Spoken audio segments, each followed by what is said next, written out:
What's going on, Ball and Glove loving Brewer fans? Welcome to the Brewers Trilogy podcast presented by the Wisconsin Sports Trilogy. I am your host, Tyler. You can find me on Twitter at Tyler Kurth. You can find the articles I write at The Brew. You can find the podcast on Twitter at Trilogy_pod or find us on the YouTube by searching Wisconsin Sports Trilogy.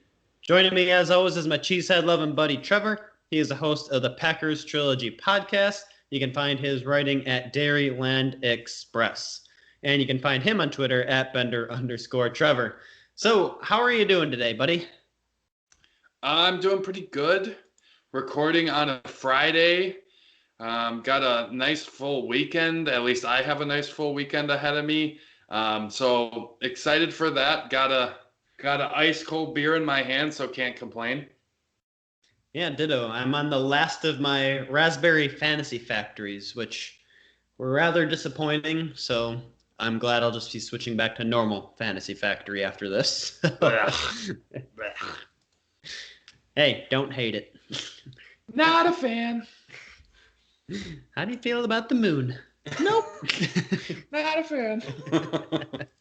Oh, shout out to Benchwarmers. Great movie. All right. Benchwarmers is exciting. Winter meetings this year was not exciting. Just absolutely dreadful. I mean, there was a few moves that happened when you take a look around the league. I mean, Lance Lynn was traded. Raisel Iglesias was traded. He was a former Red. Nate Lowe was traded. A couple big signings-ish, I guess. I mean, Carlos Santana and Adam Eaton. But otherwise, it was really rather pitiful. Rumors sucked. The Brewers, of course, were rumored to be interested in Jock Peterson, which is really the only thing that emerged rumors-wise. So I talked a little bit about it on Brew Crew Tuesday, but what did you think about winter meetings as a whole and Jock Peterson in specific?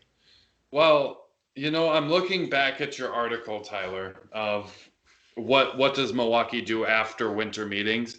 I'm a little bit disappointed that when you mentioned the interest in Jock Peterson, you linked to David Gasper's article and not my article on Dairyland Express. A little hurt here, but I don't know. Wasn't a huge fan of that. I would personally rather see Avi Garcia try to get back to what we kind of expected him going into the 2020 season.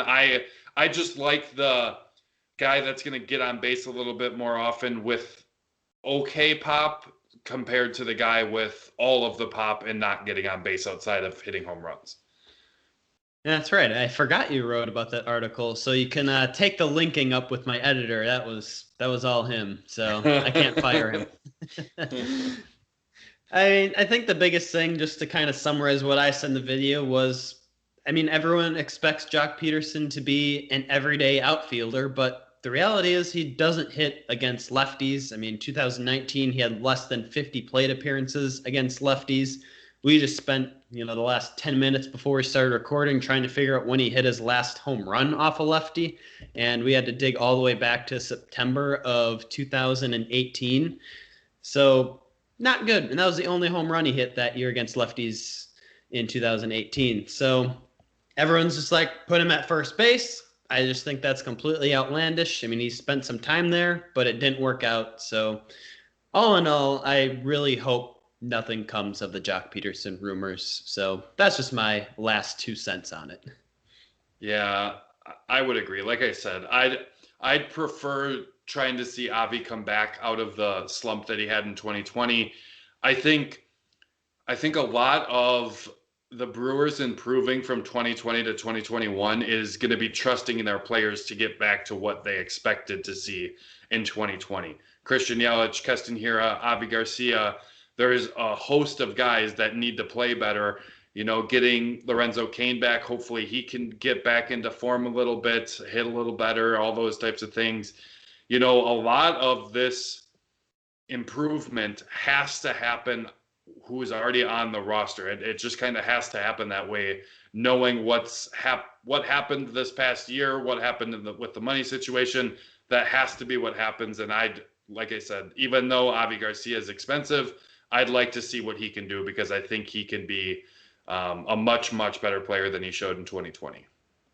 I certainly hope so. I mean, they don't give him the nickname. I think it was like Little Cabrera, Little Miggy, or something was his nickname when he was with Tampa Bay, because he looks like Miguel Cabrera. So hopefully he can live a little bit more up to that expectations. But you mentioned money, which obviously plays a big role in not only why the virtual winter meetings just sucked and no transactions really occurred, but if you take a look around the NL Central, I mean, you have the Chicago Cubs and the Cincinnati Reds who are desperately trying to get rid of payroll.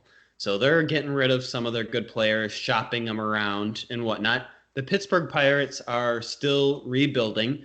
So you essentially just have the Milwaukee Brewers and the St. Louis Cardinals who are in the managing payroll type of category. And we've seen in slow off seasons in the past, the Brewers have benefited from signing, in particular, one-year deals with some bigger high-end free agents. Yasmani Grandal in 2018, and then Mike Moustakas about a month later after that, right before the season began, they signed both of those guys to one-year deals. So can the Brewers benefit from a market like this again? Sign, a fairly somewhat expensive contract to a top-end free agent who's not likely going to get a multi-year deal this year? Maybe. I think this might play out into our favor, but what do you think about that? Okay, so I am looking at your article here, and again, it's talking about what the Brewers need to do after winter meetings, like how can they move forward, all those types of things. And the players you have here that, could be looking for one-year deals at this point, knowing what the market's going to be, it might be a slow market, you might be able to sign these guys later in the offseason to one-year deals. I mentioned two players in, I don't even know how long, it felt like a long time ago, but maybe it was like a month, I don't even remember. But we talked about potential free agent signings in one of our podcasts. I don't remember exactly when it was again, but there was two guys that were like dream scenario for me. The first one being Marcell Ozuna, which if that's the case, you got to find a trade partner for Avi Garcia after I just talked about wanting to keep him. If Marcell Ozuna is coming to town, I really don't care. Even if it's for a year, give me Marcell Ozuna. That would be amazing. And my other guy was Trevor Bauer. That I love him as a personality for baseball. I think he brings a lot of potential interest from other people, just the way he kind of carries himself. I know the old school baseball fans probably hate him, but he's a guy that brings some intrigue, some interest. I like the way he pitches. I think he's a very good pitcher. Those two guys are who I'm looking at, because that would be awesome if we're able to get them on a one-year deal. I don't know if Atanasio is willing to spend money. I really don't know. Doesn't really seem like it. But if he is, if you make a splash, and you can make a splash with any numbers of players, DJ LeMahieu, James McCann. What about Tyler? I didn't hear you mention, and I haven't really paid attention. What about Romildo? Has he gone anywhere? Has he signed anywhere yet? He has not. Nope. All right, let's just sign him then. Let's fuck the rest of the catchers on the roster. Just add another one. We only are carrying like 12 catchers by the time opening day comes around. Kidding. Why not? It's like the Bears and tight ends. Essentially, that's pretty true. Yeah, but I mean, I think the whole like taking a flyer on another one-year deal is very applicable when you look towards the 2021 season, and could very easily be a reality, because the longer these guys sit, the better chance that has of happening. Like right now, all the Remilto talks and James McCann talks are multi-year deals, but who knows if they're going to get done? Nobody really knows. So it'll be interesting to see how that plays out. So although winter meetings sucked and was boring, it may actually be good for the Brewers in the long run. If we back up a little bit further, before virtual winter meetings, we had the non-tender deadline when the Brewers traded Corey Knebel. Well, after the Rule 5 draft, that trade has now been completed. We got Leo Crawford from the Dodgers. So this trade was officially announced complete after the Rule 5 draft, like I mentioned, and he's not a top 30 prospect in the Dodgers organization, but the Dodgers had 8 players selected in the Rule 5 draft this year. They like in previous years have been sneaky at developing these prospects out of nowhere. And this year they protected 3 guys as well. So I have no doubt that some of them probably would have been drafted if had they not gone protected. So everyone's going to be like, oh, not a top prospect. I don't like it. But I think there's some potential here. What do you think and what do you know about Leo Crawford? Well, I told you I was going to bring up a stat, and I'll start with this stat because it's not a very positive one. But also, it's not fair for me to bring this up, but I'm going to anyways because I don't care. So Crawford, if you look at his minor league stats, in AAA, he has an ERA of 81. What? He has an ERA of 81 in AAA. Again, how it's not fair, he's pitched an out in AAA and gave up 3 runs. So, that's going to add up pretty quick. And just in case you were wondering, and he actually gave up 3 earned and another run scored as well. So if that continued and he pitched 9 innings, that would be 108 runs. Obviously, that's not what's going to happen. But I just saw that number. I'm like, whoa, what happened? It was 1 out. He struggled through 1 out, and that's what happened. He also had a whip of 9 in AAA. But he did have fairly solid numbers, I felt like looking at some of his AA statistics. Not a lot of innings pitched yet in AA. He had 30 and a third innings pitched there, but pretty good numbers. An ERA of 2.37, whip 1.25, and going back into high A and A ball, it's very similar type of numbers. In high A, 2.67 for ERA, whip just above 1.2. That's kind of the guy that it looks like you could be getting. And based on none other than one video I saw on Twitter, he definitely has a unique kind of wind up and pitch. It's got like a couple different hitches in his wind up. That's kind of interesting. Probably can throw the timing off for batters. That's definitely something interesting to watch. And on top of pretty good statistics in high A and AA, and you have this unique release, that's all exciting. And then on top of that, a left-handed pitcher on top of it. So it's all, I like it. It'll be interesting to see how long it's going to take him to get to the majors. And in the minors, it's been mostly starting for him. So we'll have to continue to see if that's going to be his role. And not throwing very fast, maybe that's the best option for him, but it'll be interesting to watch him kind of coming up into the majors because I do think he is definitely an intriguing prospect, even if he's not a top one. Yeah, most certainly. Like so far, the comps are he's very Brett Suter-like. You mentioned velocity isn't very high, weird arm angle. He does work at a different tempo than most other starting pitchers work at. So I think the comp is completely fair. And you mentioned major leagues, how long is it going to be? I mean, this guy is only 23 years old right now, and he's been playing in the Dominican Summer League since started in 2015, and then Arizona Rookie League 2016. So he's got 5-6-ish years, take this year for whatever it was, under his belt already, and he's only 23. And you mentioned it was a little bit of a roller coaster through the minors, but overall pretty solid numbers.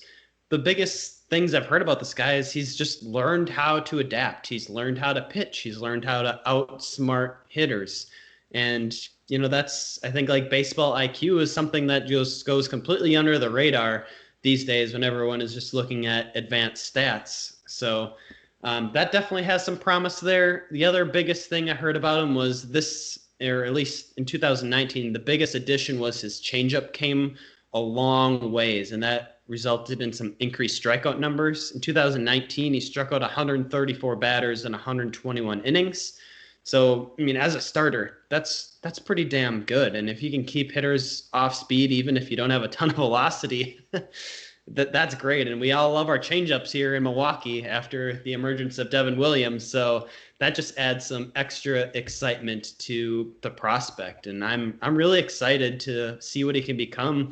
Hopefully he can become like a mid to low end rotation guy. That would be absolutely perfect and a steal when you traded him for a guy who you were like on the verge of non-tendering. So it could pay dividends for the Brewers. Yeah, that is exciting, I think. And you mentioned Devin Williams. I wanted to mention him too. You know, a guy that's figuring out a changeup, and now, you know, I don't know if he's going to get a training camp invite or anything like that, but when he does, to be able to pick the brain of Devin Williams and maybe take a little something, again, no one is going to be able to replicate what Devin Williams does. It's truly one of a kind. And I also feel like he can help a lot of the pitchers on this Brewers staff because, yeah, maybe it's not going to be quite like his, but also he can probably improve their changeup. So that's exciting. You mentioned the strikeout numbers. While you were talking about that, I quick did the math. That's a 9.9 strikeout per nine for him. So like you said, as a starter, you'll take that. And I freaking did the math, and then I realized that they have that on. Glad you know how to do it. Proud of you. I'm really disappointed in myself. Are you kidding me? But yeah, I do think even though he's not a top-end prospect, it's definitely someone in 2, 3, 4 years that will be interesting to see what happens. I don't think we're going to see a lot of them, if any, of him next year because he's had one out at the AAA level. He's got to prove that he can do something there, and then I'd love to see kind of what happens and what he's able to do there, and maybe we see a training camp invite, not this upcoming season, but the following season. It's going to be a lot of fun kind of tracking him and see how he does in the minors. For sure. I think AAA would be a fair assessment of a starting spot for him, assuming that there is a normal minor league season next year.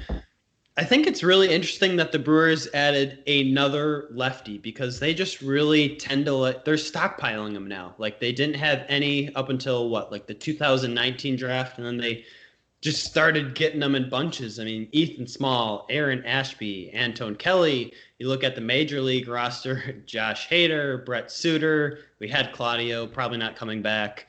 I mean, it's just crazy what they're doing. And I have a theory, so I kind of want to run it by you.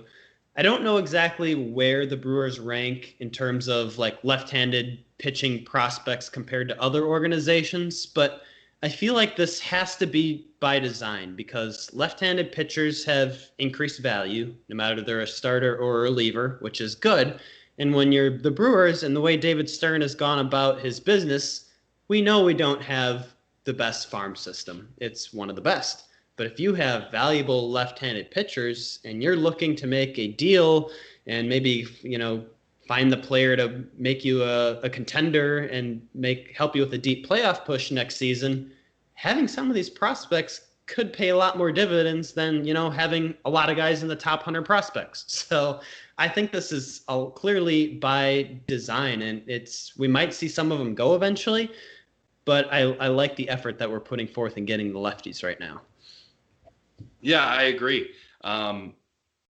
Like you mentioned, left-handed pitching has kind of a leg up on right-handed pitching. If you have them, they're a little bit more valuable. So to me, I don't know why it hasn't happened sooner. This is something that we've kind of known in the baseball world. We know that lefties are a valuable asset to have on your team. And it's something that if you want to be very, very effective in the major leagues, unless you have pitchers that all have crazy electric stuff from the right side, you're going to need some left-handed pitchers to, as Craig Counsell uses them, is just kind of a change of pace, switching things. Like he does a very good job of change of pace. It's not only switching handedness, it's switching from 96 to 85, right? He does that like all the time. So we were talking about Crawford, and that's another guy that you can bring in, you know, let's say just for example, he is like a middle reliever type in the majors. And you just had Corbin Burns or Brendan Woodruff on the mound. Now you bring him in, and then you can bring Josh Hader in for, you know, the 7th, 8th, or the 8th, and then Devin Williams in the 9th or something. And it's just like constantly changing. You never really know what's coming. The styles are all different. Like, I just like what they're doing. I like having some left-handed pitchers. I like having some left-handed pitchers that are power pitchers. I like having some like Crawford, like Suter, that are more of that finesse type of pitcher. I just really like that idea. I like the idea of having, you know, a lot of righties, a lot of lefties, a lot of guys that can throw fast, a lot of guys that are more finesse on both sides.